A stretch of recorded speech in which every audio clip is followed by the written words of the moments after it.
ஆட்சிகள் மாறினாலும் காவல்துறையில் காட்சிகள் மட்டும் மாறியதே இல்லை.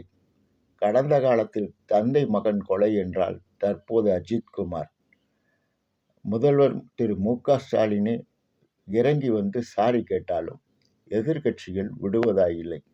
அந்த சாரியையே பாலிடிக்ஸ் ஆக்கி கொண்டிருக்கிறார்கள்.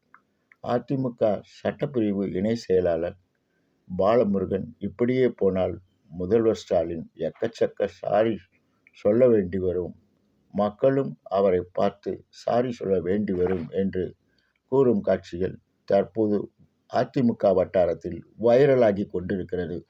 அவரோட நிர்வாக சீர்கேடு தான் காட்டுது. ஒரு தப்பு, ஒரு கொலை, ஒரு உயிரே போயிருக்குது. ஒரு 27 வயது இளைஞர் ஒரு உயிரை விட்டுருக்காரு. அவங்க அம்மாவுக்கு புள்ள வேண்டாவா? அவங்க குடும்பம் தழைக்க வேண்டாவா? ஒரு கொலையை பண்ணிட்டு ஒரு சாரி சொன்னா அது போதுமா? சாரி என்னப்பா? சேமா இல்ல அவருக்கு அசிங்கமா இல்ல? முதல்வரா இருந்தது ஒரு நிர்வாகத்தை எப்படி நடத்தணும், தனது கட்டுப்பாட்டுக்கு இருக்க காவல்துறை எப்படி வச்சுக்கணும்னு இவருக்கு எந்த இதுவும் தெரியாதா? ஒரு நிர்வாக திறனற்று இருந்தா எதுக்கு அவர் சிஎம்மா இருக்கணும்? அவர் ரிசைன் பண்ணிட்டு போலாங்க.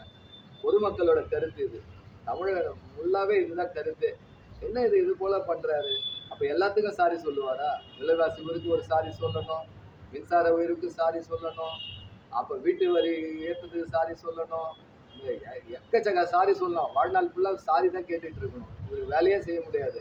அவ்வளவு பொய் வாக்குறுதியை கொடுத்துட்டு 500 சில்லற வாக்குறுதியை கொடுத்துட்டு எதுவுமே நிறைவேற்றல. ஃபுல்லாவே நிறைய அதிமுக காலத்துல அம்மா புரட்சித்தலைவர் அம்மா எடப்பாடியார் காலத்துல எடுத்து வந்த திட்டத்தை நிறையவே மூடி இருக்காங்க. அது எல்லாத்துக்கும் ஒரு சாரி சொல்லணும்.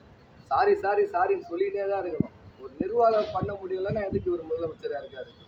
இவரு போலாம்ல, வீட்டுக்கு போலாம்ல. மக்கள் கண்டிப்பா 26ல இவரு வீட்டுக்கு அனுப்புவாங்க. எல்லாரும் மக்கள் சாரி சொல்லுவாங்க இவங்க.